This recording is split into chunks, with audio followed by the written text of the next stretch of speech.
Hello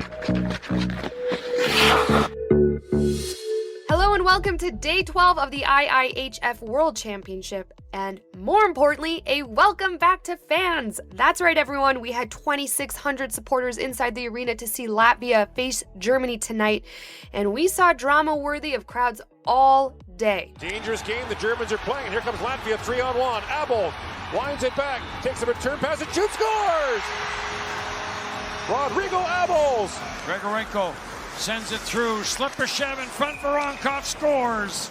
Here's now Garland with a steal, walks in and scores. Connor Garland with a sweet mitts to keep Canada alive in it. Brown waits, works in, and he's stopped by Okanora, and Finland wins it.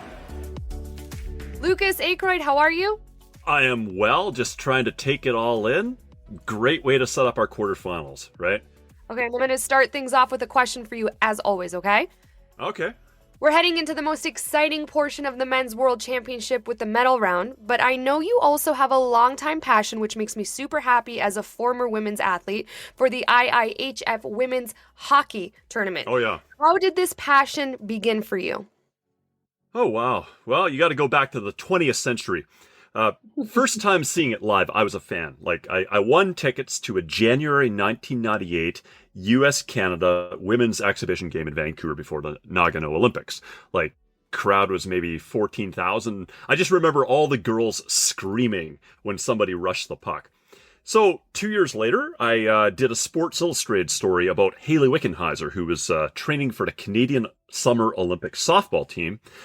The story described her as, quote, starring in her predictable puckhead role at the Women's World Championship. Just in case Haley is listening, I didn't actually write predictable puckhead role. My editor stuck that in. This happens sometimes when you're a writer. Anyway, so I went on to cover the next 5 Olympic women's tournaments, and now I'm looking forward to the double whammy of Women's Worlds in Canada in August, followed very closely by the 2022 Olympic tournament.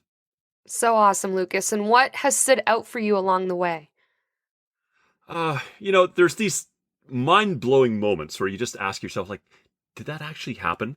I remember in 2006 in Turin, Swedish goalie Kim Martin just stole the show and knocked out the Americans, who were heavily favored in the semifinals. And then, 2010 in Vancouver. I mean, it was wonderful having the Olympics in my hometown, but then you also had this bizarre spectacle of the Canadian women, quote unquote, having to apologize for celebrating with cigars and beer on the ice after winning gold. I mean, that would never happen with a men's team, right? Never. And, okay, Caroline, I gotta confess something. The real reason I've sung so much Britney Spears on the Totally Ice Hockey show is because the name of Jocelyn Lamoureux Davidson's 2018 gold medal winning shootout move was, oops, I did it again. Oh, I love it. Okay, so what do you think the future holds? I think we're going to see women's hockey continue to grow like crazy. I mean, we're only really just scraping the surface. I'm looking for a sustainable North American Women's Pro League in the near future. And I think also even more integration between women's hockey and the men's game. I mean, look at all the female stars transitioning into NHL hockey operations lately. You've got Kendall Coyne Schofield in Chicago, Megan Duggan in New Jersey, Cami Granado down in Seattle. The Kraken also hiring Alexandra Mandrycky on the analytics side, kind of similar to the work Megan Chayka does with her company Stathletes. And, of course, you've got Danielle Goyette and Hayley Wickenheiser with the Toronto Maple Leafs.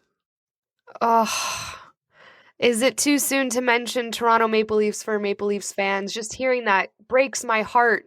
Oh. Over and over and over again. It's too soon, Lucas. I figured this was the most diplomatic way to do it. Anyway, point being, if we keep going in the right direction in women's hockey, hiring women will become the norm in the hockey world. You're not going to point it out any more than say, a man is the GM of the Tampa Bay Lightning, or a man is coaching Finland, right? You want it to be open to everybody. Well said. All right, let's get a look at all the scores from our final set of group games. Go ahead, Lucas. Switzerland 6, Great Britain 3. Finland 3, Canada 2 in a shootout. Canadian fans on pins and needles after that one. Czech Republic thrashing Slovakia 7-3. USA 4, Italy 2. Russia 6, Belarus 0. And Germany 2, Latvia 1. Great game for Germany, but a dark night in Riga.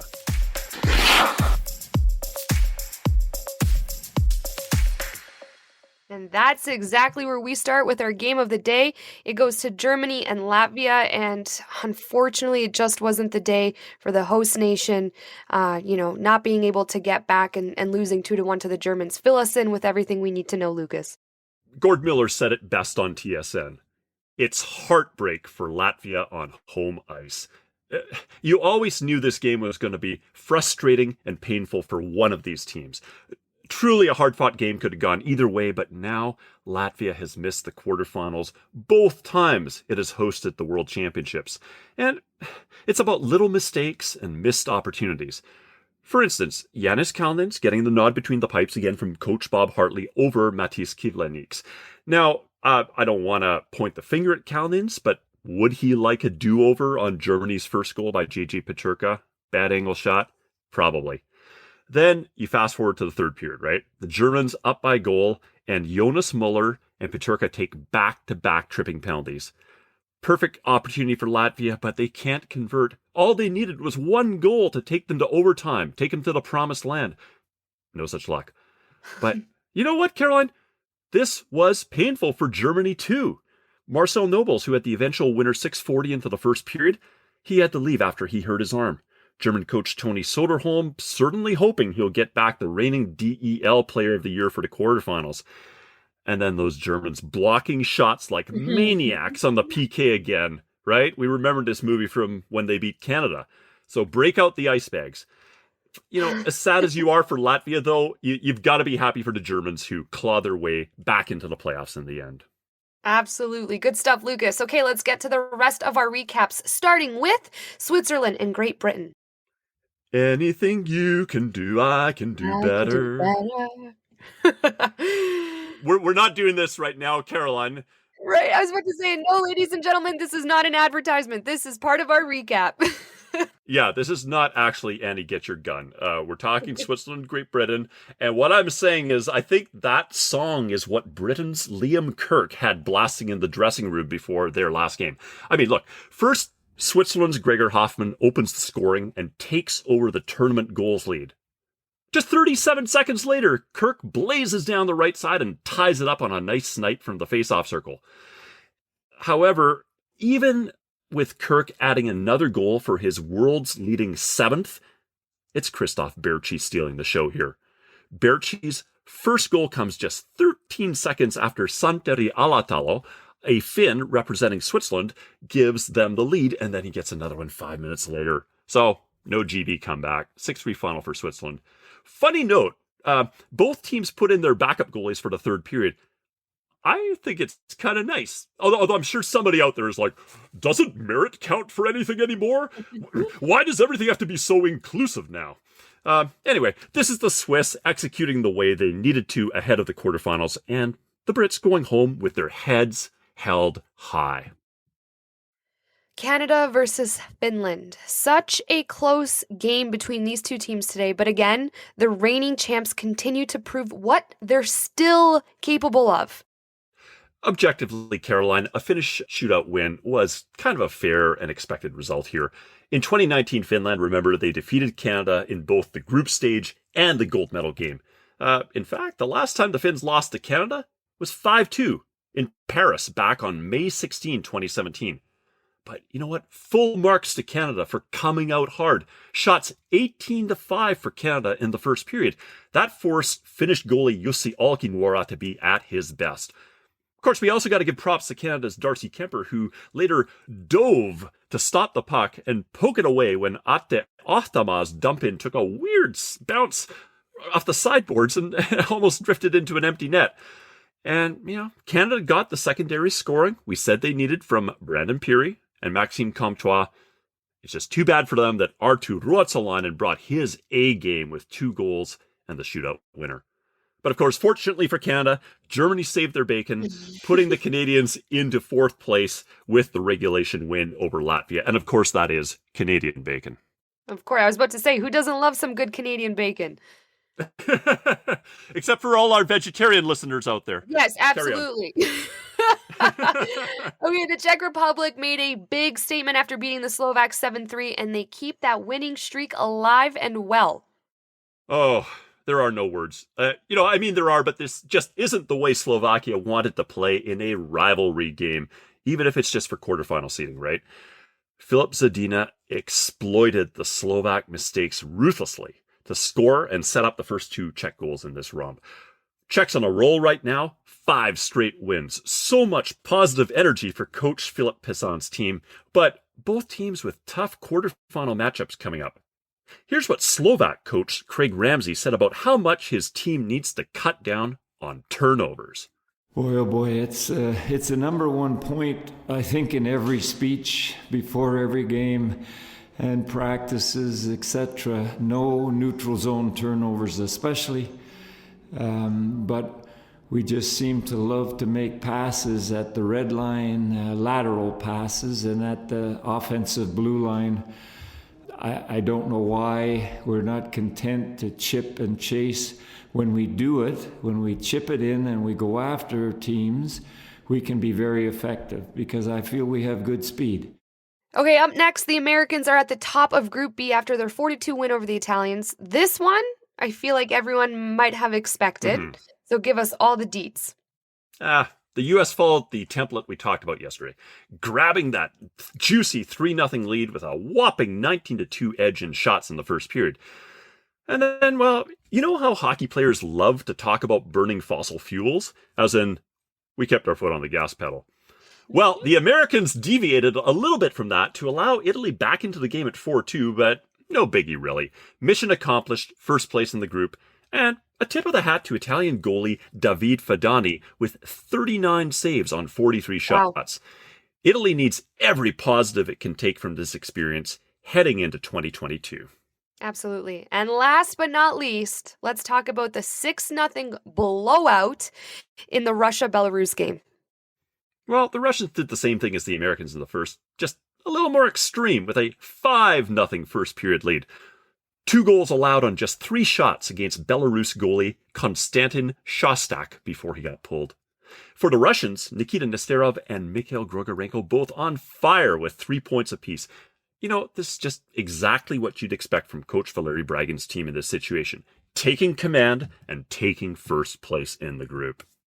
And you know what, Lucas? There was a quote that really tugged at my heartstrings from Belarus forward Francis Pare about how tough the bubble has been on him. So listen to this. It feels like a prison. I miss so much my family, my daughter, my newborn son in Minsk. My wife is there. Can't wait to go back there. It's going to be a long bus ride, but my teammates have been really good. I can't wait to go home, speak French, and eat a good poutine. Yeah, you've just got to respect the sacrifices the players have made to be here during one of the most challenging stretches of all our lifetimes. Absolutely, and you got to appreciate his honesty and vulnerability. And also, there is nothing like a good poutine to end your day. Yeah, I had some really good poutine in Quebec City in 2008 after the games. You go to Ashton, and it's like their McDonald's. And yeah, you load up on the cheese curds, gets you ready for another big day of hockey. Oh, it's the best. Okay, now we've heard some great little snippets from the coach and player interviews throughout this tournament, and we've got some insight into what it's like being in the mixed zone yesterday. So I got to ask you, Lucas, and I mean this with the utmost respect, what is the dumbest question you've ever asked in a post-game interview? Because we've all been there. I have to admit, I asked a pretty dumb question to PJ Axelsson after Canada beat Sweden 3-2 in overtime in the 2003 gold medal game. 13:40, gone. Still no winner, but here comes Anson Carter on the line. Fires a shot. Telquist makes the save. He's got the wraparound. It's in the net. Canada has won. Now, this was the famous game where Anson Carter scored on a wraparound on Sweden's Mikhail Telquist, The goal was reviewed for about 10 minutes before they finally announced that it was good, that Canada had won the tournament. It's a goal. Canada has won the gold medal in dramatic fashion. And it was a tough situation for Sweden, which had a really good team that year, including people like Peter Forsberg and Mats Sundin. Now, this loss came on the heels of the famous 2002 Olympic quarterfinal loss to Belarus, which was the biggest upset in international hockey after the U.S. beating the Russians in the 1980 Olympic Miracle on Ice. You've got 10 seconds. The countdown going on right now. Morrow up to Schultz. 5 seconds left in the game. Do you believe in miracles? Yes! Unbelievable. But that wasn't all. Sweden had also lost on home ice in Gothenburg in 2002. They ended up with the bronze medal, but again, a stacked roster that couldn't go all the way at the World Championship. So here we are. It's post-game. Sweden wearing their silver medals, feeling sad. And I asked PJ Axelsson, standing there in my suit, PJ, how do you think the Swedish people will react to this latest defeat? Very sensitive. I mean, what was I thinking? Like he was going to say, oh, you know, they were singing sad songs from Stockholm to Skellefteå, and all the flags were at half-mast. Well, no, he didn't say that. PJ Axelsson looked at me and said, I don't know how the Swedish people will react. I think you should go ask them. Well, touché. Dumb question. PJ? If you're listening, I'm sorry.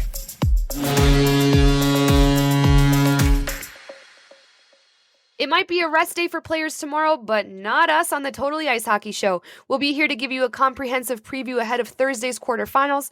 But for now, Lucas, let's give a quick and dirty taste on how the 4 matchups are looking, and let's go in order, starting with Switzerland and Germany. Oh man, that is a true rivalry game. And look, if you thought Germany-Latvia was tight, let me put it this way. 3 out of the last 6 Switzerland-Germany games at the Worlds, including the last one in 2015, have finished 1-0. 2 wins for Switzerland in those games, 1 for Germany. It's one of those rivalries where it almost doesn't even matter which big-name stars either side has in the lineup. It's going to be tight, tight, tight.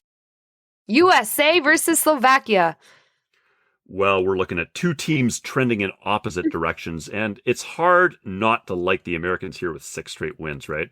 But the sheer passion Slovakia has for this tournament, we saw it in 2011 and 2019 when they hosted, and now playing their first quarterfinals in 8 years, a chance to win their first medal since the silver medal back in 2012, those guys are going to push it to the limit against the US. But for Slovakia, it's got to be the proverbial controlled emotion and no gift-wrapping golden opportunities for the likes of Jason Robertson and Connor Garland. The Russians versus the Canadians. This one's got to be a good one.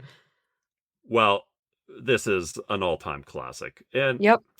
this year, the Russians have clearly performed better as a team from day one.